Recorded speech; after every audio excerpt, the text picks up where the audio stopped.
Good morning বন্ধুরা, কেমন আছেন আপনারা সবাই? আশা করছি সবাই ভালো আছেন, সুস্থ আছেন আর সাবধানে আছেন। আমরাও ভালোই আছি। আজ হলো রবিবার, সকাল এখন বাজতে যায় 8টা। বিছানাটা কিন্তু গোছানো হয় না, তন্ময় গুছিয়েছে। তার কারণটা হচ্ছে তন্ময় আজকে ভোর 6টার সময় কাজে গেছে, আর আমি তো ছিলাম না। আমি গতকাল সন্ধ্যেবেলা মন্দিরে পুজো দিয়ে মায়ের বাড়িতেই ছিলাম। আমি এই জাস্ট একটু আগে ঘরে ফিরেছি, তো এসে দেখছি বিছানাটা সামনেটা একটু ঝেড়ে ঝুড়ে আর বালিশগুলোকে গুছিয়ে রেখে দিয়ে গেছে। তো চলুন রান্নাঘরের জানলাটা আগে খুলি, চা বসাবো। মা বলছিল চা খেয়ে যা, তারপরে ভাবলাম কি বাজার করতে হবে। আজকে তো রবিবার, গত রবিবার তো মাংস হয়নি, কিছুই হলো না, সেই শরীর খারাপ করেই কেটে গেল। তো ওই যখন মাংস নিয়ে চলে এসেছি। আর এদিকে না 2 রকমের শাক এনেছি, একটা কলমি শাক এনেছি আর আজকে একটু পুঁই শাক এনেছি, কারণ ওই ফ্রিজের মধ্যে অনেকটা মাছের মাথা আছে। তো ওই মাছের মাথা দিয়ে পুঁই শাক দিয়ে কুমড়ো দিয়ে ঘন্ট করব, তার সাথে চিকেনের ঝোল হবে। আর একটা আম নিয়ে এসেছি। তিশানা তন্ময় দেখছি আমের চাটনিটা খুব পছন্দ করছে, মানে তন্ময় খুব একটা খেত না, কিন্তু ওই যখন করছি না বলছে একটুখানি দাও। তো 2-1বার খেতে খেতে না এখন বলে কি চাটনি করলে আমার জন্য একটু রেখে দেবে। তো যাই হোক চলুন, হ্যাঁ বাজার হাট এখন পরে খুলবো না, মানে পরে ঢালবো। কিছুই নেই সেরকম, শুধু ওই একটুখানি কাঁচা লঙ্কা টমেটো এনেছি বেশি করে, পুঁই শাক কুমড়ো, ব্যাস। আর ফ্রিজে তো সবজিপাতি বলতে গাজর বিনস বিট হ্যানা ত্যানা সব পড়েই আছে। তো মাংসটা না ফ্রিজে তুলে রাখলাম, চা বসিয়ে দিয়েছি। আর দেখুন কীরকম যে গরম পড়েছে, একটা ফোঁটাও হাওয়া নেই, পুরো গুমোট হয়ে আছে। আর এইখানটা যেহেতু ওই টিন, তো মারাত্মক গরম লাগছে। তো চলুন, এখানে আমার চা হয়ে গেছে, 1 কাপ চা এখন বসে খাবো, ভিডিওটা এডিট করব, মানে ওই আর কি। তবে আজকে আর বেশিক্ষণ না বসবো না, কারণ রান্নার ঝামেলা আছে। 2 রকম রান্না হবে, মাংসটাও তো মোটামুটি ঝামেলারই। ঝামেলা না, মাংস দেখবেন মশলা রেডি থাকলে কিন্তু মাংস করতে বেশিক্ষণ লাগে না। তো এখানে চা করে নিয়েছি, চা খাবো। আর প্যাটিস আছে ছোট ছোট না, প্যাটিসের প্যাকেট একটা এনেছিলাম, ওই প্যাকেটটা বলতে গেলে আমি শেষ করছি। তো অন্য অন্য বিস্কুট নিয়ে এলে তিশানা তন্ময় খায়, এবারে প্যাটিসের প্যাকেটটা না আমি বলতে গেলে অর্ধেকটা শেষ করেছি। আর এই যে চা হয়ে গেছে, চাটা খাবো, ভিডিওটা এডিট করে নিই। আর ভিডিওটা এডিট করেই সঙ্গে সঙ্গে উঠে পড়বো। আজকে ইচ্ছা আছে সকাল সকাল রান্না বান্না বসিয়ে দেবো। আজকে জোগাড় করতে করতেই দেখুন 1 ঘন্টা কেটে যাবে। আর বারান্দাটা ফাঁকা করতে বেশ ভালো লাগছে। আজকে কিন্তু কাচাকুচিও করতে হবে। তন্ময় দেখছি গেঞ্জি প্যান্ট সমস্ত কিছু রেখে গেছে। আমি বিছানাটা একটুখানি ও পরিষ্কার করে দিয়ে গেছে, আমি তবু বালিশ টালিশগুলো একটু জায়গা মতো রাখলাম আর কি। আর এখানে অনেকগুলো চাদর আছে, মানে যেই চাদরগুলোতে ওই মানে চাদর পেতে জিনিসপত্র মুড়িয়ে বেঁধে আনা হয়েছিল ভ্যানে করে। আর এই জায়গাটা এমন একটা জায়গায় আমি ঘর নিয়েছি না, যে গাড়ি ঢুকবে না জানেন, নাহলে তন্ময় ওর কাজের ওখান থেকে গাড়িটা যদি নিয়ে আসতো 2বার মানে এলেই ব্যাস পুরো মাল চলে আসতো, প্রায় 3000 টাকা ভ্যান ভাড়া আমার বেঁচে যেত। কিন্তু এরকম ব্যাপারটা হয়ে গেছে, গাড়ি ঢুকবে না, যদিও ঢোকে না ও আর বের করতে পারবে না, এমনই মানে গলির মুখগুলো এমন অবস্থা। তো এই যেখানে তিশানের স্কুল ড্রেস, গামছা, আমার একটা নাইটি বহুদিন ধরে পরে আছে, তিশানের গেঞ্জি, তন্ময়ের জামা প্যান্ট, একটা চাদর, আর সব একসাথে কাচবো না, এখন তো ছাদে দিলেই 2 ঘন্টার মধ্যেই সব শুকিয়ে যাচ্ছে। তো চলুন এগুলোকে সব ভিজিয়ে দেবো। আর এই যে সার্ফের প্যাকেটটা, এই কটা দিন তো ওই 10 টাকা করে প্যাকেট নিয়ে এসেই কাচছিলাম। তো এইটা অনেক দিন আগেই এনেছিলাম, কিন্তু ঢালা হয়নি, আমি জানি ওগুলো শেষ হোক তারপরে ঢালবো, আজকে ঢেলে নিলাম। আর চলুন, আর বাথরুমে একটা সমস্যা হয়েছে কি বলুন তো, বাথরুমটার সামনেটা খুব ছোট, মানে বসে যে একটু কাচাকুচি করব সেটা আর হচ্ছে না। এই যে এখানে 1 ড্রাম ভিজিয়ে নিয়েছি, এখন থাক, সমস্ত রান্না বান্না করে তারপরে কাচাকুচি করব। এর মাঝখানে কিন্তু ঘরগুলো ভালো করে ঝাঁট দিইনি আজকে জানেন, কারণ গতকাল তো সেরকম কোনো নোংরা টোংরা হয়নি। আর গতকাল তো ঘর ঝাঁট দিয়ে মুছলামই প্রায় সেই দুপুরের পরে বোধহয়, সেই মাথার যন্ত্রণা হচ্ছিলো বললাম না, তো সেই কারণে শুধু মুছে নিয়েছি ঘর, বারান্দা, ওই দিকটা, রান্নাঘরটা সব মুছে নিয়েছি। তো চলুন, আর এই যে এখানে পাপোশটাকে রেখে দিয়েছি। আর এত গরম না, সঙ্গে সঙ্গে ঘর শুকিয়ে যাচ্ছে। আমি আজকে জল জল করে পুরো ঘরটা মুছলাম, এসে দেখছি ঘর পুরো শুকিয়ে গেছে। আর আপনাদের মনে আছে আমি আগে যে ঘর ভাড়ায় থাকতাম সেখানে 2টো পাপোশ কিনেছিলাম না, সেই 20 টাকা করে বলছিলাম না, ভ্যানে পাপোশ, তারপরে কয়েকটা প্লেট কিনেছি, সমস্ত কিছু রেখে দিয়েছি জানেন তো। একটা করে ঘর নিচ্ছি, একটা করে সমস্যা শুরু হয়ে যাচ্ছে। আমাদেরকে বাড়িওয়ালা বলল কি যে আমাদের যে সিঁড়ির মুখটা আছে ওখানটা গেট দিয়ে দেবে, গ্রিল দিয়ে সুন্দর করে সেফটি করে দেবে, যাতে আমার ঘরটা যাতে সেফটি থাকে। তো কিছুই করছে না, প্রায় 15 দিন হয়ে গেল। এই যে এখানে সবজিপাতি সব কাটা হয়ে গেছে, এখানে কুমড়ো, আলু, শাকটা আলাদা করে গামলায় কেটেছি। ডাঁটা না খুব কম আছে দেখুন, আর শাকটা এতটাই ভালো ফ্রেশ একদম কচি, সব দিয়ে দিয়েছি। আর এখানে আলু কেটে নিয়েছি, পেঁয়াজ, এখানে আমটা জানেন এত ভালো, একটুও আঁটি হয় না। আমি জিজ্ঞাসা করছিলাম যে আঁটি হবে নাকি, বলছে কেটে দেখাবো, আমাকে ওই দোকানের কাকু বলছিল, কিন্তু দেখলাম সত্যি খুব ভালো। এখানে আদা রসুন বেশি করে কেটেছি, কারণ আজকে ওই বড় মিক্সিটা না ব্যবহার করব। তন্ময় বলছে 1 সপ্তাহের মতো কিন্তু রিটার্ন টাইম থাকে, তুমি ওটা এখনও ব্যবহার করোনি তো, পরে প্রবলেম হলে কিন্তু আর ফেরত দিতে পারবে না। ওইটা মনের মধ্যে গেঁথে গেছে, আজকে ওটাকে দেখবো কি ব্যাপারটা হচ্ছে, মানে ঠিকঠাক চলছে কিনা। আর ছোটো আলুগুলো একদম ওই খোলা সমেত দিলাম, সিদ্ধ করে তারপরে ছাড়িয়ে নেবো। আর এই যে এখানে মিক্সির বাটিটা বার করে নিয়েছি, আর একটু বড় হলে আমার মনে হয় ভালো হতো, আর একটু বেশি করে পেস্ট করতে পারতাম। ভালো করে মেজে নিই। আর এখানে কিন্তু আমি মাংসর আলু সিদ্ধ বসিয়েছি, ভাত বসিয়ে দিয়েছি। আর এখানে সবজিপাতি সব ধুয়ে এই ফ্রিজের মধ্যে ঢাকা চাপা দিয়ে রেখে দিয়েছি। রান্নাটা হয়ে গেলে একটা নিশ্চিন্ত, ঘরের বাসি কাজ মোটামুটি হয়ে গেছে। এখানে ভাত আমার টকবক করে ফুটছে। আর এদিকে কিন্তু আমি প্রেশার কুকারে কিন্তু আলু না, ওই কি ডাঁটাটা সিদ্ধ বসিয়েছি। ডাঁটা আর আলু একটা সিটি মারবো। মাংসটা ধুয়েছি। আর ওদিকে কিন্তু মাছের মাথাটা বার করলাম। আর এই দেখুন আদা রসুন আর 4টে কাঁচা লঙ্কা পেস্ট করেছি। মোটামুটি আমার তো খুব একটা খারাপ লাগলো না, তবে বেশি ঘোরালে না দেখছি গরম হয়ে যাচ্ছে, কেন বলুন তো বুঝতে পারছি না। তবে আর একবার চেষ্টা করে দেখবো, যদি দেখি গরম হচ্ছে, এখনও রিটার্ন অপশান আছে, তাহলে সঙ্গে সঙ্গে রিটার্ন করে দেবো। ছোটোটা কিন্তু অতটা প্রবলেম হচ্ছে না, কিন্তু বড়টা দেখছি বেশ গরম হয়ে যাচ্ছে। তো এই যে এখানে আমের চাটনিটা ভাবলাম বসিয়ে দিই, ভাতটা ফুটিয়ে না নাবিয়ে দিয়েছি। কারণ এই চালটা আবার অন্য চাল, যে চালটা সামনের দোকান থেকে আনতাম সরু চালটা, ওটার নাকি বস্তা শেষ হয়ে গেছে। তো সেই কারণে এটা অন্য চাল এনেছি, একটু ফুটিয়ে নাবিয়ে দিই, তাহলে গ্যাসটাও তো বাঁচবে। এখানে শুকনো লঙ্কার 5 ফোড়ন দিয়েছি, অল্প একটু হলুদ দিয়েছি, বেশি করে জল দেবো, কারণ পুরো গোটা আমটাই দিয়ে দিয়েছি। কারণ চাটনি করলে না সবাই পছন্দ করে, আমিও একটু ভালোবাসি, তন্ময় খায়, তিশান খায়, মায়ের জন্য রেখে দেবো। তো এখানে আমের চাটনিটা হয়ে যাক, তারপরে এদিকে আমি না ভাবছি আগে পুঁই শাকটা বসিয়ে দেবো, কারণ পুঁই শাকটা খুব ঝামেলা। তবে মশলা রেডি হয়ে গেছে, এখন রান্না করতে আর বেশিক্ষণ নয়। আর গতকালকে আমাকে এক বন্ধু কমেন্ট করেছিলেন যে সুপ্রিয়া, তুমি ঘর ভাড়া মানে বাড়িটা নিয়ে এত টেনশান করো না। সে বলছে আর কি যে আমিও 12 বছর ভাড়া ছিলাম, 4 বছর, তারপরে এখন নাকি উনি একটা জায়গা কিনেছে। আসলে কি বলুন তো, প্রথম থেকে ভাড়া থাকা একরকম, আর হট করে একটা জায়গা থেকে আমরা সেই বাড়িটায় না সমস্ত কিছু 1 লাখ টাকা খরচা করে আমরা সব করেছিলাম। পুরনো ভিডিওগুলো দেখলে হয়তো আপনি বুঝতে পারবেন। তো ওইটাই একটা মানে সব কিছু নিজেদের নামে মিটার ফিটার সব হয়ে গেছিলো, তারপরে যে এরকম একটা ব্যাপার হলো। তারপরে কি ভালোভাবে যদি ছাড়তাম সেটা কিন্তু আমাদের কোনো প্রবলেম হতো না, কিন্তু প্রমোটার পুরো রীতিমতো আমাদেরকে পুরো চিটিংবাজি ঠকিয়ে পুরো আমাদেরকে উঠিয়েছে, ঠিক আছে। যে টাকাটা দেওয়ার কথা ছিল সে টাকাটাও আমাদের দেয়নি, মানে পুরো ঠকিয়ে দিয়েছে একদম। আর আমরা প্রথমে বলেছিলাম যে আমরা এই টাকা দিলে তবে উঠবো, উনি বলেছে দেবে না, তো আমরা বলেছি না তাহলে আমরা উঠবো না, কারণ এত বছরের ঘর, তার উপরে আমরা 1 লাখ টাকা খরচা করে ফেলেছি। আর সবাই বলছিল এত বছরের আমাদের ওই ঘরটা, আমার শাশুড়ি মা বললো প্রায় 45 বছরের ঘর, আমার দিদি শাশুড়ি তো প্রায় 50 বছরের ওপরে ওখানে আছে। শাশুড়ি মা বললো যে আমারই তো 40 বছর হয়ে গেল আমি ওখানে আছি।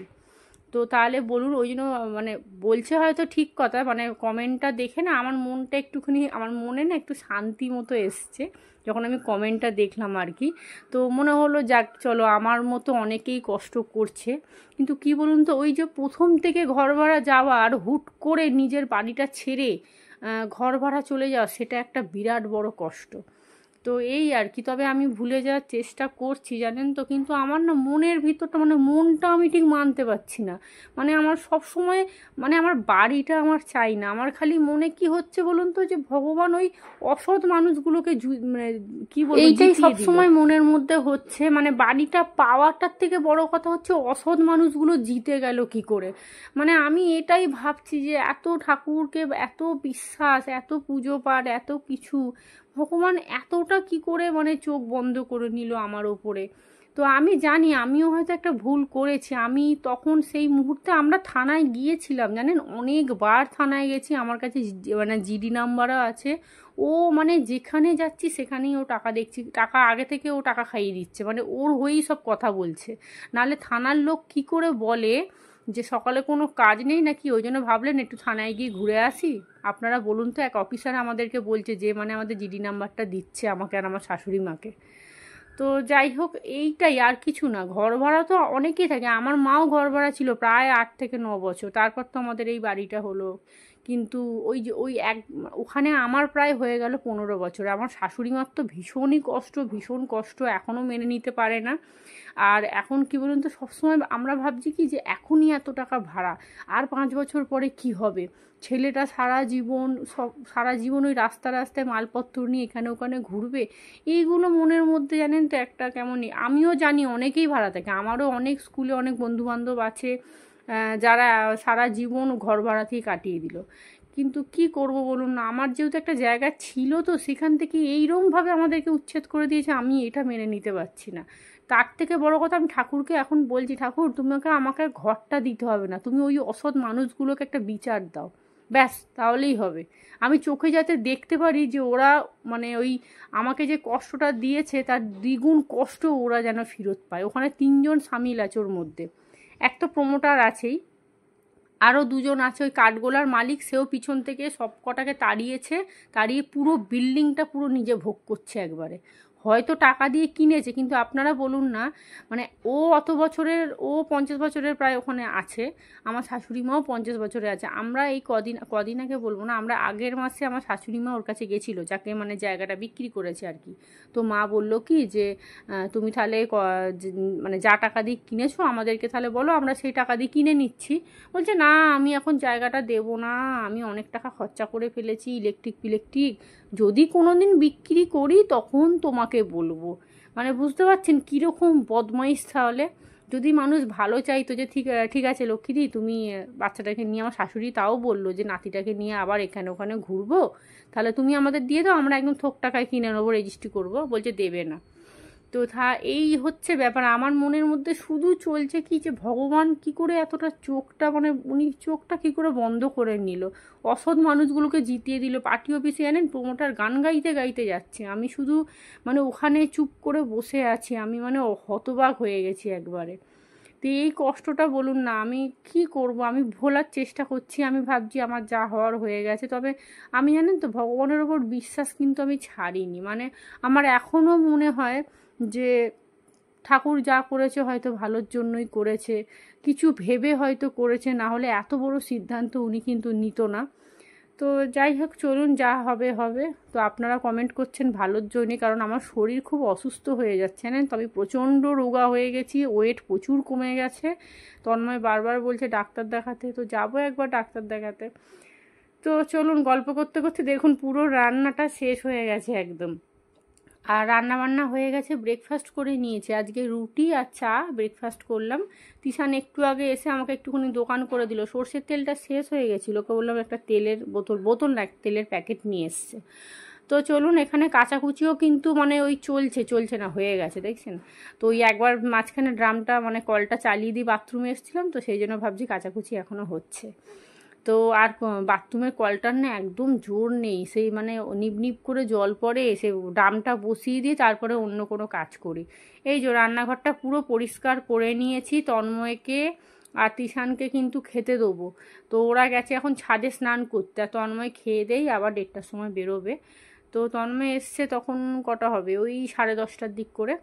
আর এই দেখুন, আপনাদেরকে দেখাই সমস্যাটা কি হয়েছে। এখানে জলের ড্রাম দুটো দিয়ে গেছে, তোলা হয়নি, তন্ময় ভুলে গেছে। এই দেখুন, যারা নিচে থাকে তাদের দেখুন এইখানটা দেখুন রান্নাঘর। এবার আপনারাই বিচার করে বলুন, এই রান্নাঘরের ওপর দিয়ে কেউ ওর মানে যাতায়াত করতে পারে? যখন আমরা ঢুকলাম তখন কি বললো বলুন তো, এইরকমভাবে একটা প্লাই দিয়ে ওদেরকে দরজা সিস্টেম করে সুন্দর করে ওখানটা ঘিরে দেবে। তো বললো আমরা ওখানটা ঘিরে দেবো, ওরা তালা দিয়ে চলে যাবে, আপনি আপনার সাইড দিয়ে ওরা, ঠিক আছে চলো, ওদেরও সেফটি থাকবে, আমারও ওপরটা ঘিরে দেবে, কোনো প্রবলেম হবে না। এখন জানেন তো, যা অ্যাডভান্স চেয়েছিল তার ডবল আমরা অ্যাডভান্স দিলাম, যে এতগুলো কাজ একসাথে করতে হবে বলে। আমরা ভাবলাম বাড়িওয়ালা থাকবে না, ঝামেলা নেই, ঝঞ্ঝাট নেই, ওপরটা আমি থাকবো। তো এই রকম মানে কি বলবো, যেখানে যাচ্ছি একটা করে সমস্যা হয়ে যাচ্ছে জানেন, মানে কি মানে এত টাকা ভ্যান ভাড়া দিয়ে ওপরে মাল তুলেছি, এখন বলুন তো কি সমস্যা। আমাকে বলছে কি তোমার ওখানটা পর্দা দিয়ে দাও না, এবার তন্ময় বলছে ওই রকম রান্নাঘরের ওপর দিয়ে আমরা যাতায়াত করব, আর ওরা মা মেয়ে রান্না করে, একটা একটা কেমন লাগে না বলুন না, একটা বিচ্ছিরি ব্যাপার। তো এখানে ফ্রিজের কভার, তারপর এই যে এগুলো ছিল ফ্রিজের ম্যাটগুলো সব আজকে কেচে দিয়েছি, ম্যাটগুলো পেতে দেবো না ফ্রিজের ওই কাঁচগুলো আবার নোংরা হয়ে যাবে। তো চলুন, তন্ময় একটুখানি থামস আপ এনেছিল, পরে খাবো। রান্নাবান্নাটা আপনাদের দেখিয়ে দিই, আজকে কিন্তু ভালোই রান্নাবান্না করেছি। আর দেখুন না, ভাবলাম কত মানে 9টার সময়, 9টা না 10টার দিক করে রান্না বসালাম, রান্না সারতে সারতে 12টা বেজে গেল। এই যে এখানে এক হাঁড়ি ভাত করেছি, এখন তো গরমকাল, ভাত বেশি থাকলেও অসুবিধা নেই। আর এইখানে এই যে আমের চাটনি অনেকটা হয়েছে, থাকলে ফ্রিজে রেখে দেবো, আগামীকালকে খাবো। আর এই হলো ধনেপাতা দিয়ে একদম চিকেনের ঝোল, দুবেলার করে নিয়েছি, তো আলুটা একটু বেশি দিয়ে দিয়েছি। ওবেলা কটা রুটি করে নেবো, ব্যাস তাহলেই হয়ে যাবে। আর এই হলো কুমড়ো আলু দিয়ে মাছের মাথা দিয়ে পুঁই শাকের ঘন্ট, দারুণ খেতে হয়েছে। তন্ময় একটুখানি বাটি করে নিয়ে খেয়ে দেখলো। তো চলুন, রান্নাবান্না হয়ে গেছে, বিকেল এখন বাজতে যায় প্রায় 4:15 মতো। আমি উঠেছি পাম্প চালাবো, 4:20 থেকে 5টা অবধি জল থাকে, সকালে অনেকক্ষণ থাকে, প্রায় 6:30 থেকে 8টা অবধি, 1.5 ঘন্টা। তো এই যে এখানে তিশান ঘুমাচ্ছে, আমি জানলাটা খুললাম, প্রচণ্ড গরম, মানে মেঝেতে পা রাখা যাচ্ছে না। তিশান ঘুমোচ্ছে, তাই দেখছি ঘেমে চান হয়ে যাচ্ছে, বারবার উঠে না বলছে মা গামছা দাও, ঘাম মুছবো। আর আমি কিন্তু দুপুরবেলায় বাসন কোসন সব মেজে রেখেছিলাম, রাত্রিরে আজকে সেরকম কোনো রান্নাবান্না কিচ্ছু নেই, শুধু কটা রুটি করবো ব্যাস। এখন ছাদে যাই, জামা কাপড়গুলো আগে তুলি, নাহলে না জ্বলে পুরো সব শেষ হয়ে যাবে, রং চটে যাবে এত রোদ্দুরে। তো মনে হয় সব শুকিয়েই গেছে, কি গরম ওরে বাপরে, মানে মনে হচ্ছে গায়ে কেউ আগুন ধরিয়ে দিয়েছে। তো তাই আমার মা ফোন করেছিল দুপুরে, বলছে কি করে থাকবি বলতো। আমি বলছি থাকাটা তো পরের কথা, আমরা তো জেনে শুনেই দোতলাটা নিয়েছি, কিন্তু প্রবলেমটা হচ্ছে ওরা যদি আমাদের রান্নাঘরটা ঘিরে না দেয় আমি উঠে যাব, কারণ আমার পক্ষে থাকা সম্ভব না। তারপরে ওই নিচে রান্নাঘর খোলা থাকবে, ওই রকম ওপর দিয়ে যাতায়াত করব, তন্ময় কোনো অবস্থাতেই মেনে নিচ্ছে না। আমাকে আজকেও বলছিল যে কি গো নিচটা ঘিরবে না, আমি বলছি দেখো অত টাকা অ্যাডভান্স নিল, আমাকে বললো জানেন যে একটু বেশি বাড়িয়ে দিন না, নিচটা ঘিরতে হবে, ওপরটা ঘিরবো। তারপরে কোমরটা আমাদের বাথরুমে যে কোমরটা, ওইটা জানেন পুরো মানে নড়ছে, স্ক্রুপগুলো পুরো মানে ঢিলে হয়ে গেছে, মানে কেউ বসলে না মচমচ করে আওয়াজ হচ্ছে। তো বললো কোমরটা সব কিছু মিস্ত্রি নিয়ে এসে সারাবো, এই কথা বললো, কিচ্ছু করেনি। এমনকি অ্যাডভেস্টার যে বাইরে টিনগুলো আছে, অ্যাডভেস্টার না টিনগুলো পুরো ফুটো ভর্তি একেবারে। আর আমাদের এখানে পাশের বাড়িতে কাজ হচ্ছে, সেই কারণে ডিলের আওয়াজ হতে পারে একটু।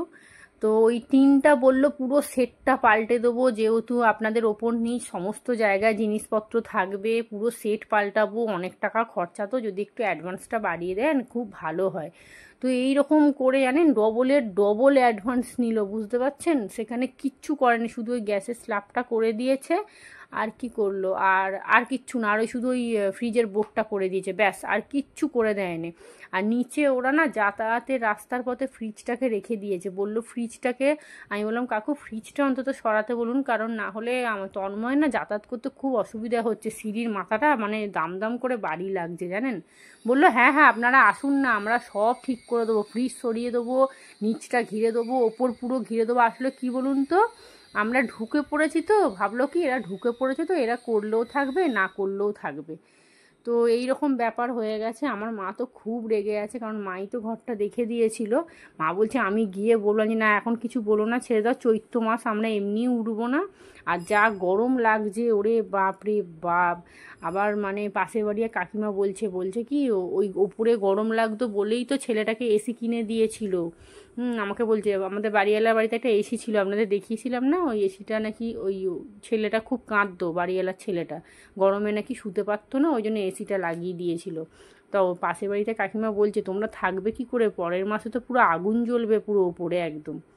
তো যাই হোক, ওটা বড় কথা না, বড় কথা হচ্ছে তুমি যেটা কথা দিয়েছো সেটা তোমাকে তো করতেই হবে, তাই না?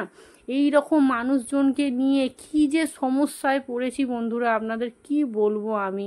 একের পর এক সমস্যা আমার যেন শুরু হয়ে গেছে। আমি মানে চোখের জল ফেলেও আমার ঠিক হচ্ছে না, জানেন তো। মানে একটা করে বাড়ি, আমি ভাবলাম এখানটা অন্তত 3টে বছর মন শান্তি করে থাকবো। ও বাবা, এরকম রান্নাঘর খুলে আমি কোথাও গিয়ে বসে শান্তি পাবো আপনারা বলুন তো? একটা জিনিস থাকবে, কে কোথায় টুক করে একটা হাতে করে তুলে নিয়ে চলে যাবে। তো দেখি না কি করে, দেখি। ফোন করেছিলাম, বলছে ও ওখানটা পর্দা দিয়ে দাও না, আমাকে বলছে। হ্যাঁ, আর নিচটা আর কি ঘিরবো, মানে টাকাটা নিয়ে পুরো চিটিংবাজি করলো একদম। পৃথিবীতে না মানে কি বলবো, মানে একদম মানে অসৎ মানুষে ভরে গেছে একেবারে, জানেন। অথচ এরা এত ভালো ব্যবহার করেন, আপনি ভাবতে পারবেন না যে এদের পিছনে আবার এরকম একটা মানে মানুষ থাকতে পারে বলে। তো চলুন, এখানে আমার মা এসেছে। ছেলে মায়ের বাড়িতেই ছিল, বিকেলে খেলতে গেছিলো, আমিও একটু গেছিলাম, কারণ তন্ময় আস্তে আস্তে 7:30 বাজবে বললো। আমি বললাম চ বাবু একটু ঘুরে আসি গিয়ে।